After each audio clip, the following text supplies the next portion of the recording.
Assalamualaikum warahmatullahi wabarakatuh. Inna hamdalillah nahmaduhu wa nasta'inuhu wa nastaghfiruh wa na'udzu billahi min syururi anfusina wa min sayyiati a'malina. May yahdihillahu fala mudhillalah wa may yudlil fala hadiyalah. Asyhadu an la ilaha illallah wa asyhadu anna Muhammadan abduhu wa rasuluh. Allahumma salli wa sallim ala Muhammadin wa ala alihi wa ashabi ajmain, amma ba'du. Faya ayuhan nas ittaqullah haqqa tuqatih wa la tamutunna illa wa antum muslimun.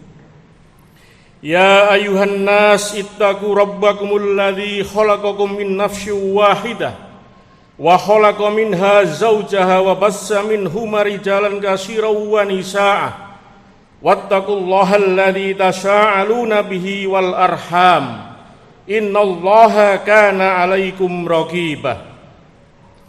Ya ayyuhalladzina amanu taqullaha wa qulu qawlan sadidan yuslih lakum a'malakum wa yaghfir lakum dzunubakum wa may yuti'illaha wa rasulah faqad faza fawzan 'azima. Wa qala Rasulullah sallallahu alaihi wasallam an Ubaidillah ibnu Mighsan al-Ansari qala Rasulullah sallallahu alaihi wasallam man asbaha minkum aminan fi sirrihi mu'afan fi jasadi indahu qutun yaumi faka'annama khizat lahu fid dunya. Jamaah rahimakumullah, sidang jamaah Jum'ah yang dirahmati oleh Allah Subhanahu wa taala. Segala puji dan puja kita panjatkan kepada Allah Subhanahu wa taala. Alhamdulillah, pada hari yang penuh berkah hari Jumat ini Allah mentakdirkan kita semua dalam keadaan iman dan Islam. Kita diberikan Allah kesehatan yang sempurna, yang prima, sehingga kita sanggup mendatangi masjid ini dengan penuh keikhlasan sebagai muslim untuk menunaikan sholat Jum'ah. Hadirin rahimakumullah, mari kita senantiasa selalu meningkatkan iman dan takwa kepada Allah Subhanahu wa taala. Karena hanya iman dan takwa itulah yang menyelamatkan kita semua ini dari dunia sampai pada akhirat kelak. Kalau kita ditanya oleh seorang, apa sih yang paling mahal di dunia ini? Apa yang paling berharga yang ada dalam diri jiwa kita ini? Katakan bahwa yang paling berharga dalam diri jiwa kita ini yang pertama adalah iman dan takwa kepada Allah Subhanahu wa taala. Iman dan takwa ini enggak boleh lepas dari hati nurani kita, dari roh kita, dari pikiran kita. Harus kita pertahankan sampai kita kembali kepada Allah Subhanahu wa taala. Lantas apa kedua yang paling mahal setelah iman dan takwa? Tentunya adalah kesehatan yang diberikan Allah Subhanahu wa taala kepada kita semuanya. Hadirin, kadangkala cara berpikir kita, mindset kita ini bahwa rizki itu adalah yang berupa uang. Rizki itu yang kita tempati di rumah itu. Rizki itu yang bisa kita jalan, kita kendarai itu rizki. Kita nggak pernah berpikir selama ini bahwa kesehatan itu rizki yang sangat mahal yang diberikan Allah kepada kita semuanya. Mari kita telaah. Berapa hari yang lalu ada seorang artis yang biasa berkomedi, tertawa-tawa setiap hari, baru masuk rumah sakit 5 hari saja, biaya yang dibutuhkan sudah 1 miliar lebih. Sehingga artis ini harus jual asetnya, harus jual barang yang berharga pada dirinya. Baru 5 hari sudah open donatur kepada masyarakat, kepada teman-teman artis untuk membantu artis ini supaya bisa melewati masa-masa kritisnya. Itu kesehatan. Padahal kita selama ini menganggap kesehatan hal yang biasa saja. Sunatullah orang Syiah itu. Ada satu kisah, orang diberikan Allah kesehatan yang luar biasa, kekayaan yang luar biasa, hidup damai, rukun dalam rumah itu. Suatu hari yang barusan viral kita baca di media, suatu hari sang ayah ini meninggal dunia. Rumahnya sangat besar dan mewah. Kemudian sang istri depresi sampai masuk ke rumah sakit jiwa. Anak satu-satunya, anak tunggal satu-satunya laki-lakinya hidup di jalanan. Sesuatu yang gak mungkin. Kalau dalam pikiran kita pasti gak mungkin hal terjadi. Namun ini adalah kenyataan. Mulai 2011 rumah dikosongkan. Sampai 2023 ini rumah itu didatangi kembali. Dan rumah itu banyak ditumbuhi pohon-pohon dan semak belukar. Gara-gara apa semuanya ini? Karena ketika ditinggal sang ayah wafat, sang ibu gak siap, kemudian ibu masuk rumah sakit jiwa. Apa persoalannya? Orang yang kaya raya ini menjadi hidup jatuh karena kesehatan. Sang ibu masuk rumah sakit jiwa, tidak bisa lagi mengurus kekayaan ayahnya. Anak satu-satunya belum dewasa, masih umur 16 tahun pada waktu itu. Dan sampai sekarang ini baru terurus kembali. Dan ibu masih dalam keadaan sakit jiwa. Itu mahalnya kesehatan luar biasa. Dengan sehat, kita bisa beribadah dengan baik. Coba kita perhatikan. Dengan sehat, orang bisa terhormat. Kita nggak bisa bayangkan. Seorang yang sangat terhormat, tiba-tiba didorong di kursi roda orang itu. Sambil mengeluarkan air liurnya. Bagaimana kita? Apakah kita bisa menghormati orang ini seperti pada waktu sehatnya? Tentu tidak. Kita mengetawakan. Itulah hadirin rahimakumullah. Kita harus mengubah mindset kita, pikiran kita, bahwa selain iman dan takwa kepada Allah Subhanahu wa taala adalah kesehatan inilah segalanya. Dengan sehat kita bisa bekerja, dengan sehat kita bisa beribadah sebaik-baiknya. Rasulullah sallallahu alaihi wasallam bersabda, An Ubaidillah ibn Mihsan al-Ansari, qala Rasulullah, man asbaha minkum, siapa saja dari kalian yang pagi-pagi sehat walafiat, badannya kuat, tidak sakit, aminan, aman, tidak terjadi gempa, tidak terjadi pencurian, hartanya terlindungi, fi syirihi di tempatnya, di rumahnya itu, mu'afan fi jasadi, badannya sehat walafiat, indahu kutun yaum, dan ada yang dimakan untuk hari itu, bukan besok, bukan bulan depan, bukan tahun depan, hari ini ada yang kita makan. Itu kata Allah, faka'an nama, seolah-olah dia itu hizalahu dunya, Allah berikan dunia seisinya. Hadis riwayat Tirmidzi, hadis sahih. Sebagai seorang muslim, kita mengubah mindset kita ini. Kita harus kaya harus berusaha keras. Namun kalau Allah mentakdirkan rezeki yang kita miliki, kita syukuri. Apa yang ada dalam kita, selalu kita syukuri. Rezeki jangan pernah melihat ke atas. Ibadah kita selalu melihat ke atas. Hadirin rahimakumullah.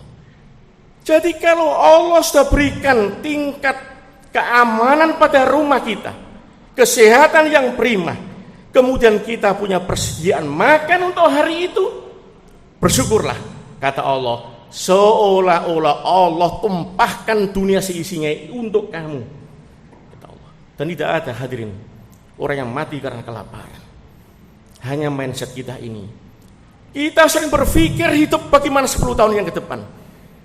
Kita sering berpikir bagaimana 20 tahun yang ke depan. Harta yang kita tumpuk dan sebagainya, yang kita kumpulkan belum tentu kita bisa menikmati. Banyak orang bersengketa warisan. Katakanlah Al-Qur, orang yang memiliki kekayaan yang sangat luar biasa.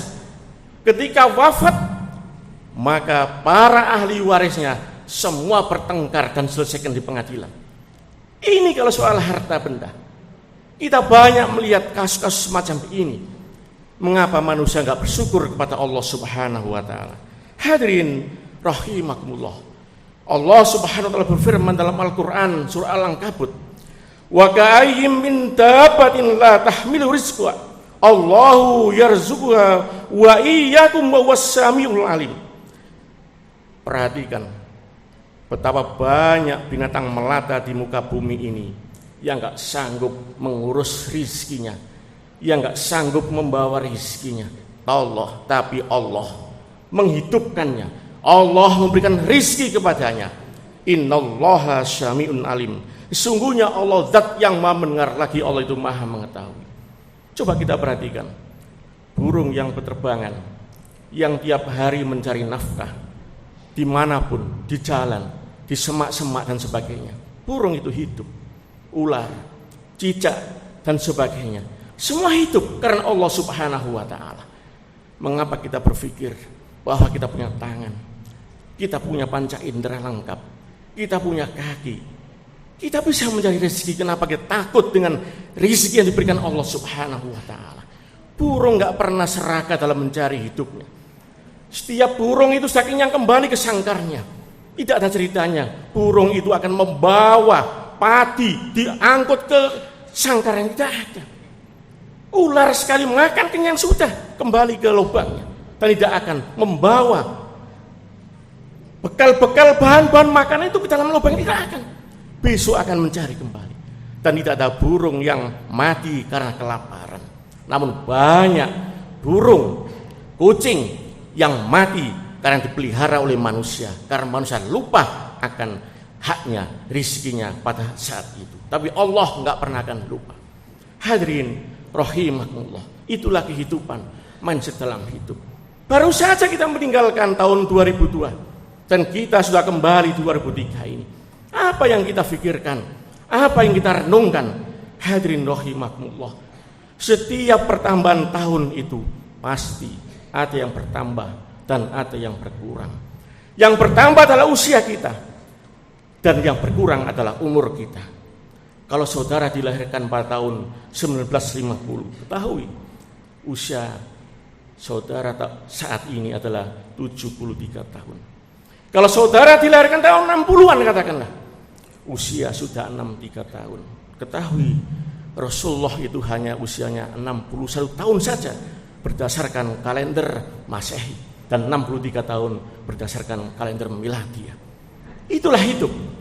Kadang-kadang kita ini sudah tua, usia 60 tahun, 70 tahun, tapi jiwa kita masih terasa sangat muda, masih seumur 35 tahun dan sebagainya. Kita belum, masih tua secara fisik, namun roh kita menganggap kita bahwa masih sangat muda sekali. Bahkan kita ingat cerita-cerita pada masa yang lalu puluhan tahun yang silam. Kalau kita telah lahir pada tahun 90-an dan kita ini tentu masih ingat betapa kita asik main dengan teman-teman kuliah, dengan teman-teman SMA. Padahal orang yang lahir pada tahun 90 katakanlah sudah berumur saat ini adalah 33 tahun. Hadirin rahimakumullah, begitu cepat perjalanan umur manusia ini, tapi seringkali kita nggak pernah merasa. Hadirin rahimakumullah, sering-seringlah kita menterbiat diri kita. Kalau ada orang meninggal, sering-seringlah kita datang untuk mendatanginya, kita mengantarkan ke liang lahatnya.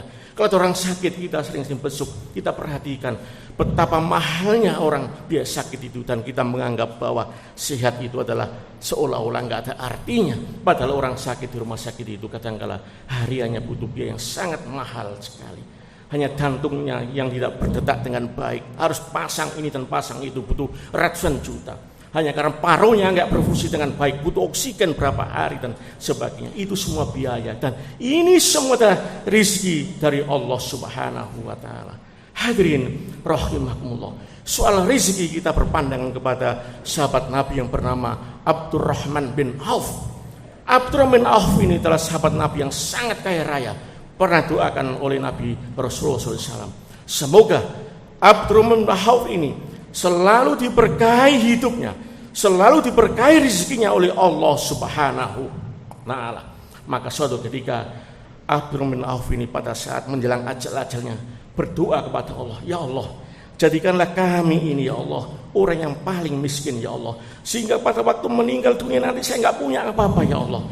Saya sangat iri kepada Mus'ab bin Umar dan Hamzah ya Allah, ketika meninggal dunia dikafani Ketika kafan tarik ke kakinya, kepalanya kelihatan ya Allah. Ketika ditarik ke atas ya Allah, kakinya kelihatan ya Allah. Aku ingin seperti itu ya Allah. Ini Abdurrahman bin Auf ketika meninggal dunia itu masih meninggalkan kekayaan 6.212 triliun. Inilah Abdurrahman bin Auf yang didoakan Rasulullah SAW menjadi orang yang kaya raya. Namun beliau dalam fikirnya ingin menjadi orang miskin karena takut akan hisab Allah. Aqulu qouli hadza wastaghfirullah innahu ghafurur rahim.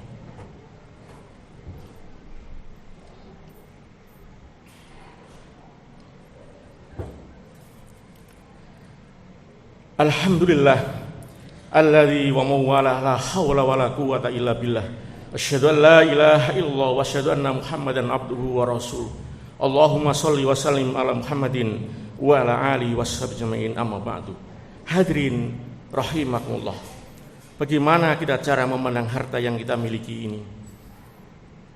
Bagaimana mindset kita untuk mengelola harta ini? Seolah-olah bahwa kalau kita nggak punya tabungan yang banyak, aset yang banyak, nanti anak kita, anak cucu kita akan sengsara. Tidak.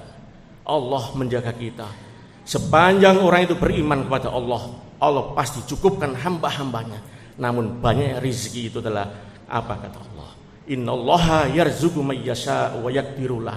Sesungguhnya Allah itu memberikan rezeki yang banyak tanpa hisab, dan Allah itu mencukupkan sebagian yang lain. Kita kembali pada Abdurrahman bin Auf. Mengapa Rasulullah mendoakan Abdurrahman bin Auf ini kaya raya, hartanya diberkahi oleh Allah Subhanahu wa taala. Pada saat perang Badar, Abdurrahman bin Auf ini ketika pulang, beliau mendata semua veteran Badar. Siapa saja veteran Badar yang masih hidup, Abdurrahman bin Auf akan memberikan sebanyak 400 dinar, 500 unta, 1.500 unta, dan 500 kuda. Hadirin, pada saat didata ternyata veteran Badar itu sejumlah 100, termasuk Utsman bin Affan, orang yang kaya raya juga, yang memiliki kekayaan 2,5 triliun. Itu adalah kekayaan Utsman bin Affan. Namun ketika Abdurrahman bin Auf membagikan harta kepada 100 pasukan veteran perang Badar itu, masing-masing mendapatkan 880 juta atau 400 dinar, itu ditambah dengan kuda, ditambah dengan unta, jumlahnya 1,78 M, dan semuanya mendapatkan, termasuk Sayyidina Utsman bin Affan, orang yang paling kaya juga, itu juga menerima. Apa alasannya? Saya terima apa yang diberikan, yang disedekahkan, diwakafkan oleh Abdurrahman bin Auf ini, karena harta Abdurrahman bin Auf ini adalah harta yang bersih dari perniagaan. Tidak ada kecurangan dalam berbisnis. Inilah Sayyidina Utsman ingin menjadikan keluarganya berkah pula dari rizki yang diberikan, yaitu Abdurrahman bin Auf. Hadirin, pada saat perang Tabuk, Abdurrahman bin Auf ini sebagai sahabat Nabi yang juga ikut berperang, dan pada waktu pasukan Islam sangat banyak sekali melawan Romawi bin Jantium. Ketika pulang, apa yang terjadi? Hadirin rahimakumullah, Abdurrahman bin Auf berdoa kembali pada Allah, ya Allah, sepertinya umurku ini enggak panjang lagi, maka jadikanlah aku orang yang kembali kepadamu ya Allah dalam keadaan yang sangat miskin. Namun Allah enggak mengabulkan. Itulah kalau rezeki itu Allah, hak Allah, maka doa manusia sebagaimanapun seperti Abdurrahman bin Auf dikabulkan oleh Allah, karena Abdurrahman bin Auf didoakan Rasulullah menjadi orang yang kaya raya. Ketika itu para sahabat mengeluh, mengadu kepada Rasulullah, ya Rasulullah, pada hari ini kami memang bangga karena habis menjalankan perang Tabuk ya Rasulullah. Namun kurma-kurmaku di kebun semua dalam keadaan busuk ya Rasulullah. Panen raya pada harinya sangat melimpah ya Rasulullah. Namun kali ini kami merugi besar ya Rasulullah. Ketika itu Abdurrahman bin Auf dilapor Rasulullah SAW. Kemudian Abdurrahman bin Auf berkata, wahai para sahabat, pasukan perang Tabuk, kumpulkan semua kurmamu, aku beli dengan harga yang sama. Harga standar pada itu, tidak karena busuknya itu, dibeli semua. Bahkan hartanya Abdurrahman hampir habis sudahlah. Pada waktu itu memang jatuh miskin Abdurrahman bin Auf karena pasukan Tabuk sangat banyak sekali, dan semua telah berkebun dengan kebun kurma, semua mengalami busuk. Namun Allah tidak berkehendak kalau Abdurrahman bin Auf ini telah menjadi orang miskin. Tiba-tiba di Yaman pada waktu itu kena wabah pandemi, Semua orang Yaman hampir semua terkena penyakit yang menular. Dan kata para ahli pada waktu itu, obatnya hanya kurma yang sudah fermentasi yang busuk itu. Maka datanglah utusan Yaman kepada Abdurrahman bin Auf, aku beli kurmamu pada hari semuanya 10 kali lipat dari apa yang kau beli. Maka menjadi kaya raya kembali. Ketika wafat beliau masih meninggalkan kekayaan 6.212 triliun dan dibagikan semua kepada 3/4 dibagikan kepada fakir miskin, 3/3 lagi dibagikan untuk menyaur utangnya yang belum dibayarkan kepada para sahabat, dan yang lain adalah untuk jihad fi sabilillah. Itulah hadirin, marilah kita mengubah mindset kita, berpikir kita bahwa selain iman dan takwa kepada Allah, ada yang mahal dalam hidup kita ini, yaitu kesehatan. Mari kita jaga kesehatan kita ini supaya kita bisa beribadah dengan baik kepada Allah Subhanahu wa taala. Mari kita berdoa kepada Allah Subhanahu wa taala, semoga Allah mengampuni dosa-dosa kita, mengampuni dosa bapak ibu kita, mengampuni dosa guru-guru kita, dan semoga kita kembali kepada Allah dalam keadaan husnul khatimah. Innallaha wa malaikatahu yusholluna 'alan nabi ya ayyuhalladzina amanu shallu 'alaihi wasallimu taslima. Allahumma fir lil muslimina wal muslimat wal mu'minina wal mu'minat al ahya'i minhum wal amwat wa ya qadhiyal hajat. Rabbana ighfir lana dzunubana wa israfana fi amrina wa tsabbit aqdamana wansurna al qaumil kafirin. Rabbana ighfir lana wa li ikhwanil ladzina sabaquna bil iman wa la taj'al fi qulubina ghillan lil ladzina amanu. Rabbana innaka ra'ufur rahim. Rabbana hab lana min azwajina wa dzurriyyatina qurrata a'yun waj'alil muttaqina imama. Rabbana atina fid dunya hasanah wa fil akhirati hasanah wa qina adzabannar. Ibadallah, innallaha ya'muru bil 'adli wal ihsan wa ita'i dzil qurba wa yanha 'anil fahsya'i wal munkar ya'idukum la'allakum tadhakkarun wa la dzikrullahi akbar. Aqimissalah.